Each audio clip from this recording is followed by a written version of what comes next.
तो पिछले लेक्चर में हमने लोकसभा और राज्यसभा के कंपोजिशन पर चर्चा की थी, यानी कि उसके गठन पर चर्चा की थी।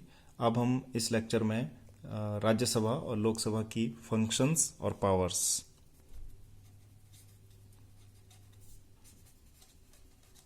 यानी कि प्रकार्य एवं शक्तियों की चर्चा करेंगे। तो इस पे क्वेश्चन इस तरीके से आ सकता है, अगर लॉन्ग क्वेश्चन का एक पोटेंशियल इसमें बनता है कि लोकसभा के कंपोजिशन पर, उसके गठन पर प्रकाश डालिए तथा इसके प्रकार व शक्तियों की चर्चा कीजिए। या ठीक यही क्वेश्चन राज्यसभा से भी बन सकता है कि mention the composition of council of state, what are the functions and powers. कई बार फंक्शन एंड पावर्स पे अलग से शॉर्ट नोट भी जा सकता है, जैसे लोकसभा के फंक्शंस और पावर्स की चर्चा कीजिए, discuss the functions and powers of Lok Sabha. और इसी प्रकार से राज्यसभा के प्रकार व शक्तियों पर चर्चा कीजिएगा, शॉर्ट क्वेश्चन जा सकता है। तो आपको लोकसभा और राज्यसभा दोनों के जो प्रकार व शक्तियां हैं, फंक्शंस एंड पावर्स हैं, उनको कुछ पर्टिकुलर हेड्स पर पढ़ना है। तो पहले हम राज्यसभा की बात कर लेते हैं, यानी कि काउंसिल ऑफ स्टेट की। तो काउंसिल ऑफ स्टेट्स जो है या राज्यसभा है, उसके पावर्स को हम, और लोकसभा की पावर्स को भी कुछ पर्टिकुलर हेड्स के उसमें पढ़ेंगे, कुछ पर्टिकुलर इसके टॉप हेडिंग्स हैं, उसी के अंडर में इनको पढ़ना है। तो पहली जो पावर्स फंक्शंस हैं वो है एग्जीक्यूटिव पावर्स या कार्यपालिकीय शक्ति। किसकी? राज्यसभा की।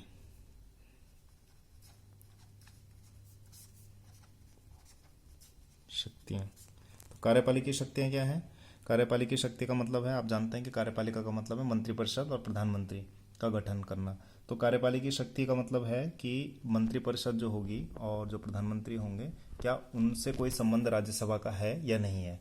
तो पहली बात तो ये है कि ये कहा गया है कि जो मंत्रिपरिषद है वो संसदीय शासन व्यवस्था होने के नाते, पार्लियामेंट्री डेमोक्रेसी होने के नाते संसद का भाग होती है। तो संसद का मतलब है कि मंत्री और प्रधानमंत्री दोनों ही, they can be the member of either house, किसी भी हाउस का वो भाग हो सकते हैं। तो राज्यसभा का भाग होंगे, वो लोकसभा का भाग होंगे। तो कार्यपालिकी शक्ति क्या है राज्यसभा का, राज्यसभा की, कि जो मंत्री होता है वो राज्यसभा का भी भाग हो सकता है। तो इक्वल है पावर, यानी कि लोकसभा का भी भाग हो सकता है और राज्यसभा का भी भाग हो सकता है। इसके अलावा हमारे यहाँ बहुत सारे प्रधानमंत्री ऐसे हैं जो राज्यसभा के मेंबर थे, जैसे डॉक्टर मनमोहन सिंह हैं या आई के गुजराल थे। तो ये प्राइम मिनिस्टर भी रहे हैं और राज्यसभा के मेंबर भी रहे हैं, लोकसभा के नहीं रहे। तो ये देखना जरूरी है कि क्या मंत्रिपरिषद पर, मंत्रिपरिषद का निर्माण तो राज्यसभा से भी हो सकता है, ये बात सही है। तो क्या मंत्रिपरिषद पर किसी प्रकार का कोई कंट्रोल राज्यसभा रखती है कि नहीं रखती है? तो कंट्रोल उतना ही है जितना कि लोकसभा पे है, लोकसभा का है। देखें, अगर आप देखें कि मंत्रिपरिषद जो होती है, जो काउंसिल ऑफ मिनिस्टर होती है, वो लोकसभा के लिए रिस्पॉन्सिबल होती है। उसके अगर वो वहाँ विश्वास मत खो दे तो वो गिर जाती है, लेकिन राज्यसभा के लिए नहीं होती, क्योंकि लोकसभा एक लोअर हाउस है और पॉपुलर हाउस है, लोकप्रिय सदन है। तो इसके लिए वो रिस्पॉन्सिबल होती है, इसके लिए आंसरेबल होती है। लेकिन इसका मतलब ये नहीं है कि राज्यसभा के लिए आंसरेबल नहीं होती तो राज्यसभा इस पर कोई नियंत्रण ही नहीं रखता। राज्यसभा प्रश्न पूछ करके, क्वेश्चन पूछ करके मंत्रिपरिषद से, मंत्री से, प्रधानमंत्री से, या उसके खिलाफ नो कॉन्फिडेंस मोशन जो है वो शुरू कर सकती है, या एडजमेंट मोशन जो है वो शुरू कर सकती है, या डिमांड कर सकती है कि मंत्री जो है इस बात का जवाब दें। तो राज्यसभा प्रश्न पूछकर कंट्रोल करती है मंत्रिपरिषद को। तो ये इसकी एग्जीक्यूटिव पावर्स में से शामिल है। दूसरा है लेजिस्लेटिव पावर। तो लेजिस्लेटिव पावर्स क्या है, यानी कि विधायी शक्तियां क्या हैं?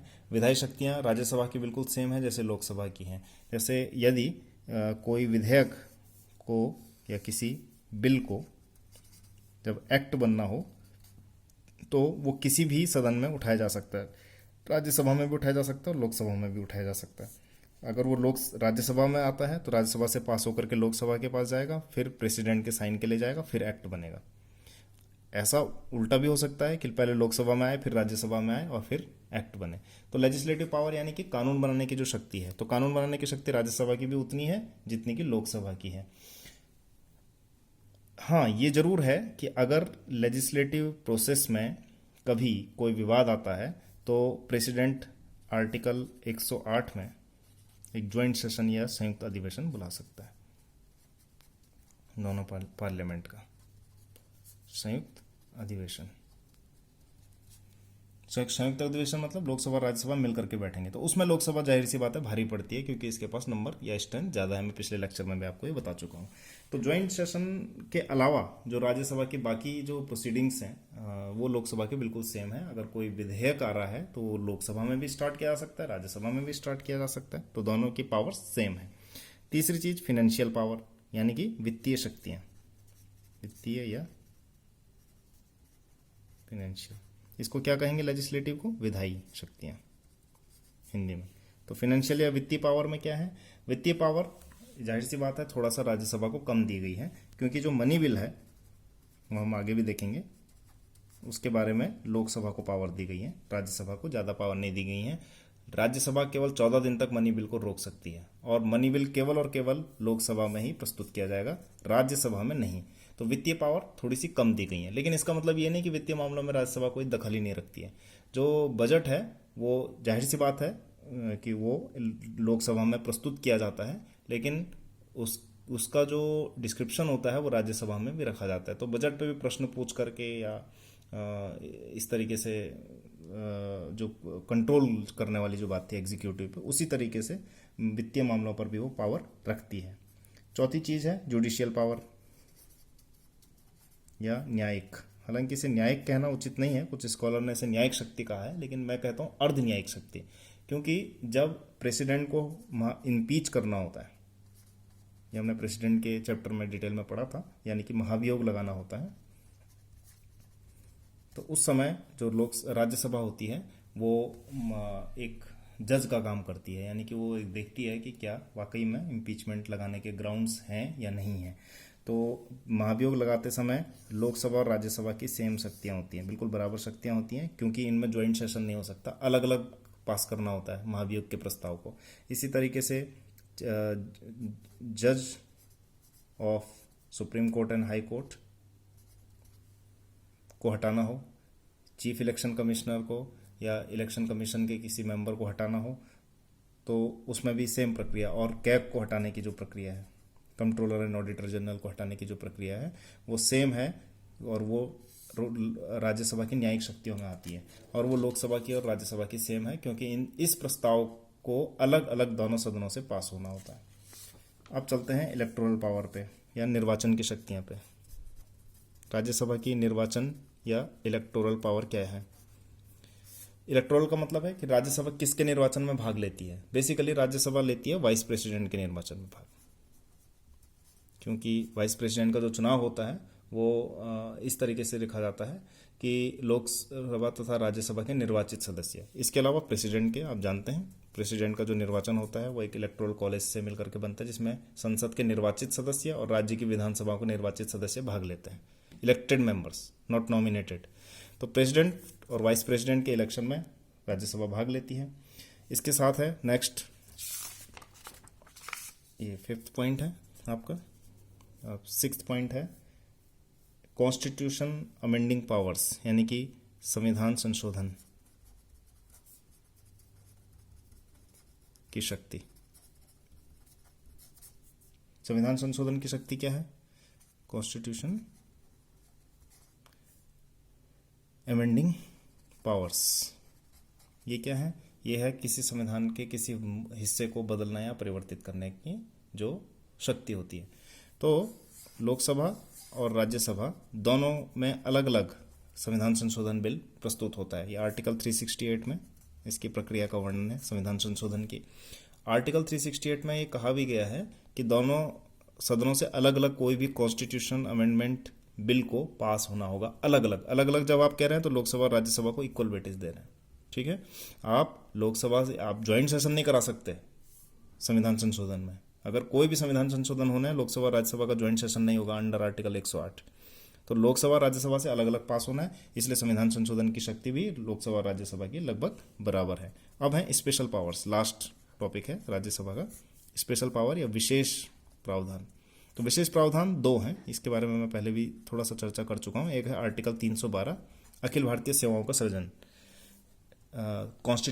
Constitution of new all India services. There are 3 all India services, IAS, IPS and Indian forest service, IFOS। इन तीनों के अलावा, इन तीनों ऑल इंडिया सर्विसेज के अलावा अगर कोई दूसरी ऑल इंडिया सर्विस, जैसे कई बार हम कहते हैं कि इंडियन जुडिशरी सर्विस शुरू कीजिए या कोई और अखिल भारतीय सेवा शुरू कीजिए, तो अगर कोई और अखिल भारतीय सेवा शुरू करनी है तो आर्टिकल 312 में ये प्रावधान है कि पहले राज्यसभा उसको पास करे, फिर संसद प्रावधान करेगी।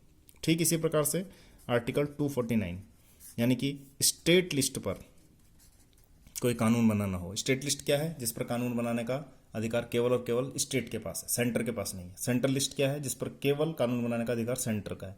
कंकरेंट लिस्ट क्या है? जिसमें सेंटर और स्टेट दोनों बना सकते हैं, लेकिन अगर कोई एनोमली होती है या कोई डिस्प्यूट होता है तो सेंटर का कानून भारी पड़ेगा स्टेट के कानून पे। तो अगर स्टेट लिस्ट पर कोई कानून बनाना है तो आर्टिकल 249 में ये मेंशन है कि राज्यसभा उपस्थित और मतदान करने वालों के 2/3 बहुमत से अधिक से पास कर दे, तो तब संसद आर्टिकल 249 के अधीन स्टेट लिस्ट पर कोई कानून बना सकती है। If Rajya Sabha passes such bill not less than 2/3 majority of present in voting, then the Council of State can make an act pertaining to state list under Article 249। ठीक है, आर्टिकल 312 में भी यही है ऑल इंडिया सर्विसेज के लिए कि present and voting के 2/3 मेजोरिटी से अधिक अगर राज्यसभा पास कर दे तो संसद उस पर कानून बना सकती है। तो ये आर्टिकल 312 और 249 जो हैं वो स्पेशल पावर में शामिल हैं। अब आते हैं हम लोकसभा की पावर्स पे, के पावर्स और फंक्शंस पे। तो लोकसभा के पावर्स और फंक्शंस क्या हैं? लोकसभा के पावर्स और फंक्शंस ठीक उन्हीं हेड्स में आपको पढ़नी है जिस हेड में आपने राज्यसभा के पावर्स और फंक्शंस पढ़े थे। पहले एग्जीक्यूटिव यानी कि कार्यपालिकीय शक्तियां। कार्यपालिकीय शक्ति क्या है? यह बात आप जानते हैं कि प्रधानमंत्री लोकसभा के बहुमत दल का नेता होता है, भले ही वो राज्यसभा से आए, लेकिन लोकसभा में जिसकी मेजोरिटी अगर उसका नेता है तो वो प्रधानमंत्री बनेगा। दूसरी बात यह है कि मंत्रिपरिषद किसके अगेंस्ट रिस्पॉन्सिबल होती है? मैंने आपको बताया लोकसभा के, इसलिए लोकसभा का कंट्रोल मंत्रिपरिषद पर ज़्यादा होता है। और ये भी फैक्ट है कि ज़्यादातर मंत्री जो है लोकसभा से आते हैं, दे हेल फ्रॉम द लोकसभा। तो ये पॉपुलर हाउस है, इसलिए एग्जीक्यूटिव पावर इसको ज़्यादा दी गई है। इसके अलावा नो कॉन्फिडेंस मोशन जो है जब लोकसभा में पास होता है तब सरकार गिरती है। मान लीजिए लोकसभा में वो पास हो गया अविश्वास प्रस्ताव, तो सरकार पूरी की तरह गिर जाएगी। यानी कि कोई सरकार तब तक, कोई एग्जीक्यूटिव, कोई कार्यपालिका तब तक कार्यपालिका है जब तक कि उसके पास निम्न सदन यानी कि लोकसभा का बहुमत हासिल है। अगर लोकसभा का बहुमत किसी सरकार का गिर गया तो सरकार को इस्तीफा देना पड़ेगा। तो इसका मतलब है कि एग्जीक्यूटिव पावर जाहिर सी बात है लोकसभा के पास ज़्यादा है। लेजिस्लेटिव पावर यानी कि विधायी शक्तियाँ दूसरा पॉइंट है। विधायी शक्तियाँ में लोकसभा किस प्रकार से काम करती है? आप जानते हैं कि मैंने आपको पहले भी बताया राज्यसभा में कि कोई भी विधेयक दोनों में से कहीं भी लाया जा सकता है, लोकसभा या राज्यसभा में। लेकिन अगर किसी विधेयक पर डिस्प्यूट होता है तो लोकसभा और राज्यसभा का ज्वाइंट सेशन 108 आर्टिकल में बुलाया जा सकता है, संयुक्त अधिवेशन। और उस संयुक्त अधिवेशन में लोकसभा थोड़ा सा भारी पड़ती है क्योंकि उसके पास नंबर ज़्यादा होता है। लेकिन कुछ हद तक जो तीसरा पॉइंट है फाइनेंशियल, उसमें आप जान रहे हैं कि आर्टिकल 109 और आर्टिकल 110 यानी कि जिसमें मनी बिल, धन विधेयक, उस मामले में, धन विधेयक के मामले में लोकसभा को ज़्यादा पावर्स हैं क्योंकि लोकसभा में ही कोई मनी बिल रखा जा सकता है आर्टिकल 110 में, और ये राष्ट्रपति की पूर्वानुमति से रखा जाता है, लोकसभा में ही रखा जा सकता है। ठीक है, राज्यसभा इसको केवल और केवल 14 दिन के लिए रोक सकती है, इसके अलावा इसमें कुछ नहीं कर सकती। चौथी पॉइंट है जुडिशियल या न्यायिक शक्तियाँ। न्यायिक शक्तियाँ में भी आपको पता है, जैसे मैंने अभी चर्चा की थी राज्यसभा में कि कैग हो गया, controller and auditor general, election commissioner हो गए, हाई कोर्ट और सुप्रीम कोर्ट के चीफ जस्टिस या जजेस हो गए, उनको हटाने की प्रक्रिया या प्रेसिडेंट को हटाने की जो इम्पीचमेंट की प्रक्रिया है, उन सब में लोकसभा भी उतना ही भाग लेती है। इलेक्टोरल सेम है, इलेक्टोरल पावर जैसे राज्यसभा का मैंने कहा था कि कहाँ कहाँ भाग लेती है राज्यसभा, वाइस प्रेसिडेंट और प्रेसिडेंट के निर्वाचन में, तो उसी प्रकार लोकसभा भी भाग लेती है।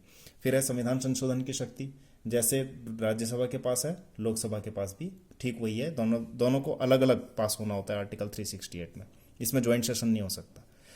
ठीक है, तो और स्पेशल पावर्स लोकसभा की कुछ नहीं है, बल्कि ये कहा जाना चाहिए कि इन दो पावर्स के अलावा जितनी भी पावर्स हैं संसद की, वो लोकसभा ही एक्सरसाइज करती है, ज़्यादातर लोकसभा एक्सरसाइज करती है। और लोकसभा एक अस्थायी सदन है, और उसके पॉपुलर होने का पीछे कारण ही ये है कि उसका हमेशा 5 साल में चुनाव होता है, इसलिए वो उसको ज़्यादा पावर दी गई है ताकि जनता का नियंत्रण उस पर बना रहे। अब इन जनरल आपके पास ये भी क्वेश्चन जा सकता है कि संसद की शक्तियों की चर्चा कीजिए। तो संसद की शक्तियों का, संसद की इन जनरल, पार्लियामेंट की, यानी कि संसद के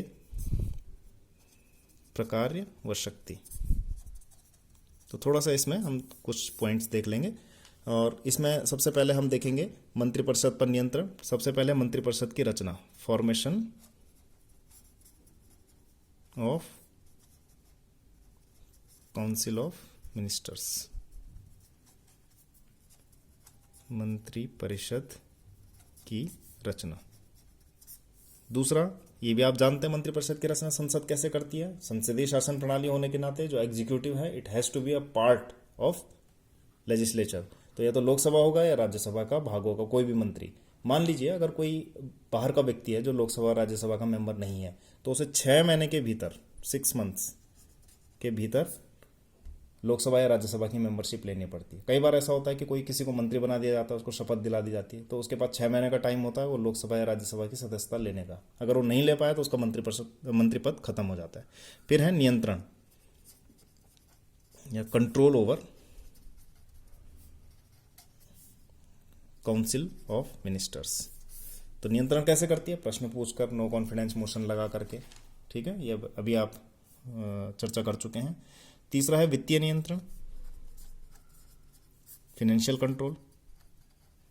इसके बारे में भी आप जानते हैं कि बजट पास करती है संसद, और कोई भी मनी बिल है या कोई भी फाइनेंशियल बिल है, वित्त विधेयक है, तो उसके लिए संसद ही अधिकृत होती है।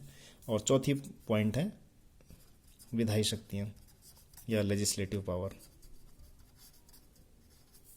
ये विधायी शक्तियाँ थोड़ा सा आपको देखने पड़ेगा कि संसद का जो विधेयक है या फिर कोई बिल है, उसकी प्रक्रिया क्या होती है। तो बिल जो है वो दो तरह के होते हैं। एक को कहा जाता है साधारण विधेयक और दूसरे को कहा जाता है असाधारण विधेयक। तो साधारण विधेयक जो है वो भी 2 तरह के होते हैं, साधारण या ऑर्डिनरी बिल। ऑर्डिनरी बिल 2 तरह के होते हैं, एक होता है सरकारी विधेयक और दूसरा होता है व्यक्तिगत। तो ऑर्डिनरी बिल की प्रक्रिया हम समझ लेते हैं थोड़ा सा कि संसद में बिल कैसे पास किया जाता है।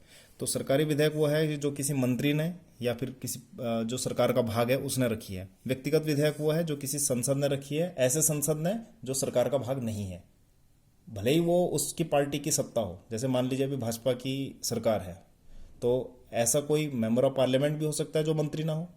अगर वो विधेयक रखेगा तो उस व्यक्तिगत विधेयक में आएगा, या कोई दूसरा पार्टी का सांसद विधेयक रखेगा तो व्यक्तिगत विधेयक में आएगा।